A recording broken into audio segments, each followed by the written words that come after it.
Hey guys, we're gonna start with cars for the warm-up today. Like always, surprise. All right, let's start with our necks. Squeeze everything, generate some tension in your legs, in your core, in your arms, and let's go with the neck. Turn it all the way out to the side. Lift it way up and around. So you might be wondering why we're squeezing here. It's preventing compensation, so other joints aren't moving with us. And it's also making your nervous system think that this is more important, so it's doing a little bit better of a job. It's paying attention. That's a trick. All right, let's do some spine. We're just gonna do some flexion and extension to start. So hug your arms across your chest, rounding forward. And so when you round forward, I want you to squeeze your butt and push your butt forward so that you don't have the opportunity to push back. If you're not sure about that, you can stand up against a post and do your rounding forward. And then you can't possibly push your butt back.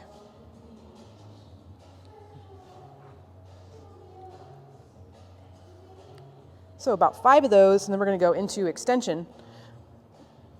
And so for this, please make sure that your head doesn't tip back. So we're just trying to work with the spine that we have between the top of our shoulders and our hips.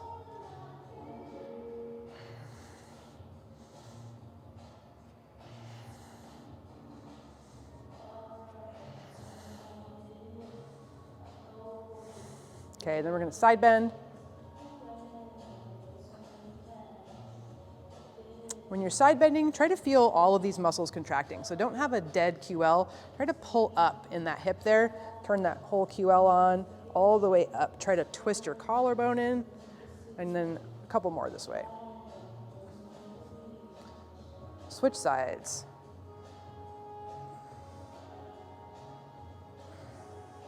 Obviously, we don't want any pain here. We can feel stretching pain, but not closing angle pain. So if you have a closing angle pain, that basically means that there's too much pressure on that side for that joint. We don't want to add into that by crunching some more, but we do need to take a note to work on that tissue. Okay. Then we're going to put this all together and add rotation for spine cars. Flex forward, rotate, side bend, extend, rotate, side bend, flex. One more this way. And then 2 to the other side, whichever one you picked.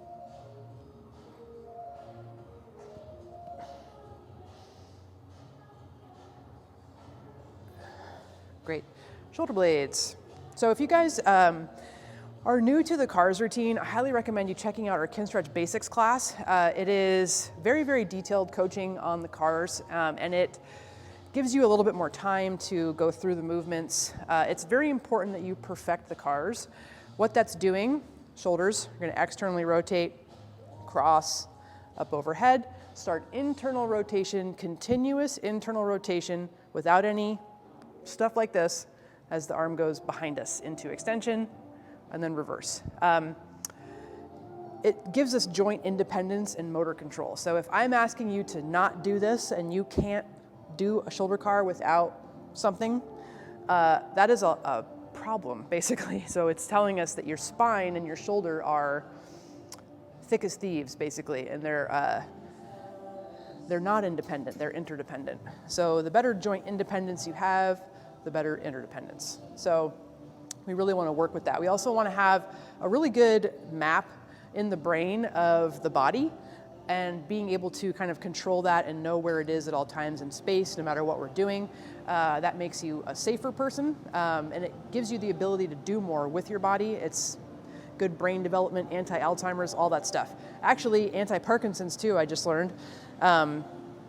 Parkinson's is the deterioration of that. By adding these highly proprioceptive movements, it helps delay the symptom development. Okay, so let's do some elbows. So we're gonna rotate out.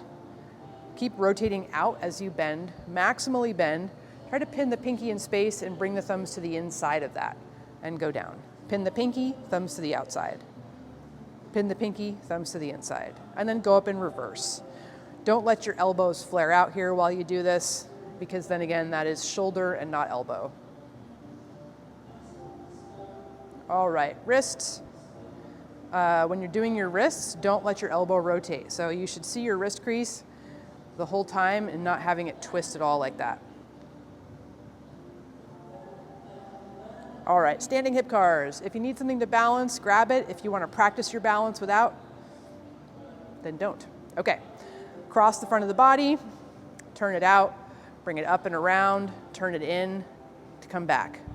So make sure that your pelvis is not lifting to get around something here. So there should be no kind of deviating. Think of it as I'm not trying to get my leg as high as I possibly can. I'm just trying to trace my hip capsule. So I want to find the edges of my hip capsule. And this here, because of the shape of the anatomy, you can't turn it around way up high. It has to go this way. All right, other side. Oh, my hips are sore.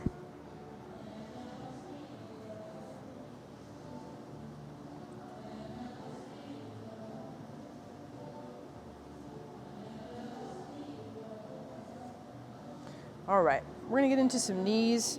We're gonna work a little bit more extensively on knees and ankles in this warm-up. So we're going to start with some tibial rotation. And so tibial rotation is this bone here. We want it to be able to rotate without moving the femur. So notice how my femur is staying nice and still. It's not wagging around side to side. And you can see with my hands how this bone is twisting. And so I'm controlling that myself, but you might not have that yet. So if you don't have it, just grab onto it and clunk it around. If yours doesn't clunk around, if you have no rotation, that means that you have a tight knee capsule, which we want to work on here. So I'm giving you the tools to work on it. So we're gonna plant the foot to the outside here. If you want, you can go a little bit beyond that and turn the knee straight ahead. If you do have sketchy knees, you might want to go real cautious on this and just be a little bit to the inside and then develop the position over weeks and months. But I'm going to do a Pale's contraction here. So my heel is right underneath my knee, and I'm going to start to generate some tension, pushing the foot back this way, like I'm trying to straighten my foot. And so I'm just digging into the ground and generating that isometric load for a Pale's contraction here.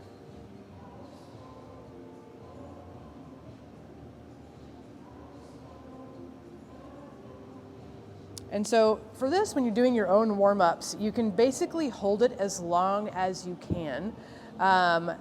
It's something that you want to think of as strength training. Go ahead and turn the foot to the inside and then point the knee straight ahead. And then we're going to generate that pressure, trying to straighten the foot out again, digging into the floor, make sure your femur is straight ahead. And so for strength training, basically to do its job, which is to give you a little bit of mass and a little bit of strength.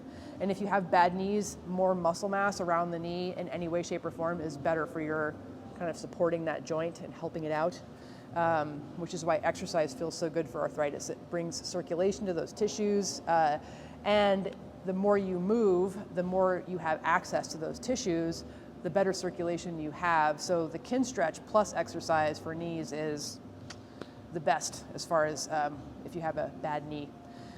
Okay, so anyways, we want there to be some sort of fatigue happening. So you either go really, really high intensity for a short period of time, which feels like that's as much as I can do.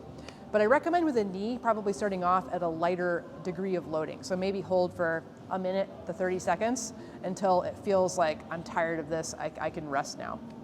Okay, and then we're going to pick the foot up where it was, try to rotate it back to the outside, come back to the inside. If you want, you can kind of put your foot down on the ground and do this because it's a lot harder to cheat with your ankle. Okay, so turning in and out here.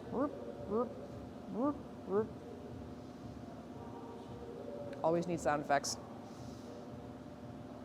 Okay, other side. See what you got for rotation.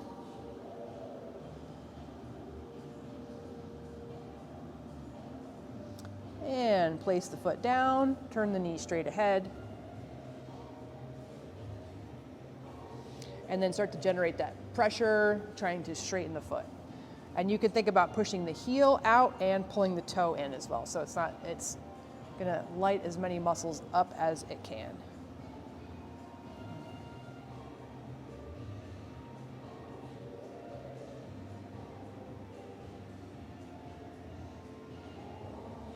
And so I'm just kind of going in a mid-range of time here for you guys. If you need to pause the video, if you want to go a little longer, do that. All right, here we go, other side.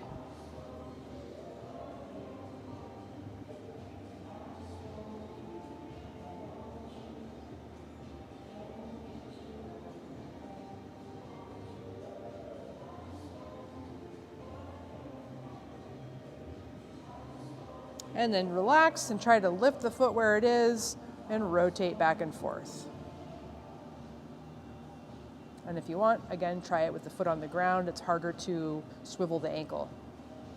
Make sure your femur's not moving. It's not a hip thing, it's a knee thing. Okay. Ta-da.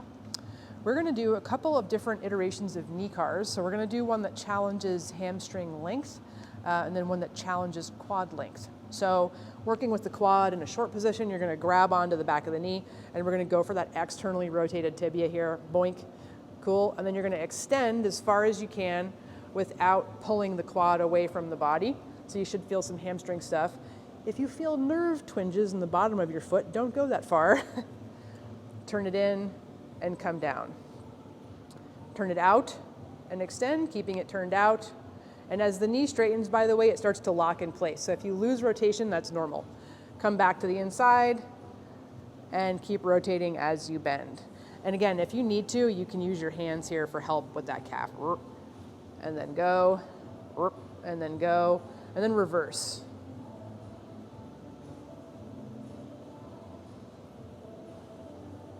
And so what I'm looking at, and you can also look at, is this here. And so you should see it shifting around. Other side. I'm starting internally rotated on this side. And then 2 going the other way.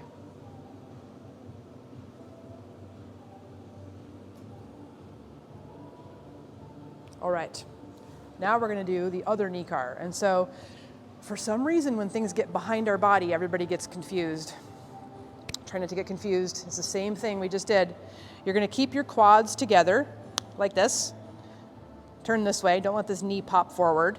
And you're gonna bend your knee with the rotation. So let's start internally rotated.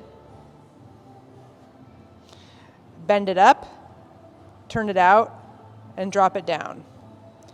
Turn it in, bend it up, turn it out. And so I'm trying to pull up here and then reverse. Don't let your, try not to let your quad turn out here. It's just the knee turning out. If you need to, you can just squeeze those knees together, or you could put like a little yoga block in between your knees. Turn it in and down. Turn it out, up, turn it in and down. Other side. Okay, turn it in, bend, turn it out, extend. Turn it in, bend, turn it out, extend. Go up with it turned out. Turn it in, extend, turn it out, bend, turn it in, extend. All right, knee car variations. Next up, we're gonna grab an ankle dorsiflexion stretch. So you're gonna get your toe up on here and you're gonna bend it in. We're not gonna go with a stretch, we're just gonna go with some pails to alleviate any neurological tightness and improve that position. Always a good thing to do before any type of squatting and knee bending with the heel down is gonna be involved. So we're gonna start to gas pedal the foot, pushing some pressure into this post. And then we're going to stay in this position, try to relax that pressure, and as you relax, see if you can come in a little bit farther. And so if you do, that's neurological tightness that we've just scooted out. And that's gonna give you more access to better ankle dorsiflexion for the squat. Okay, or anything really that involves that. It could be running, sprinting, jumping. Okay, gas pedal.